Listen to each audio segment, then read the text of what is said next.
Flesh-eating parasite is getting closer to our southern border, and our ports will now remain closed to Mexican cattle and horses. The new World Screwworm has been detected less than 400 miles south of our border with Mexico. 13 News reporter J.D. Wallace to explain what's being done to stop its spread.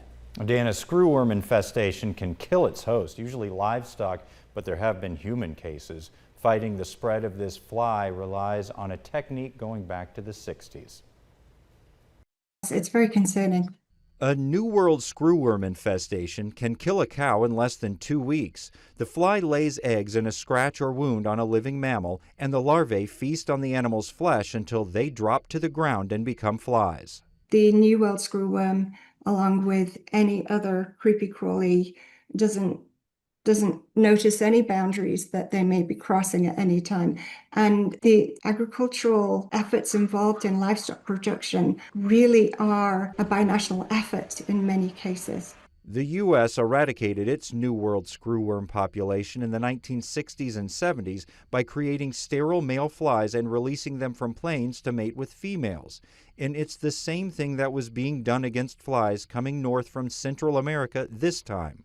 But the latest detection is north of where that was happening in Mexico.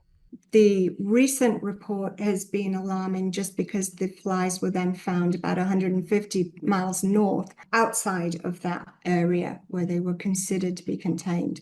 And it's less than 400 miles south of Texas. Our ports closed to Mexican cattle, bison, and horses back in May, and this closer detection prolongs the closure. The USDA is now building a male fly factory and a dispersal center because the screwworm can infest birds and wildlife that travel across our border.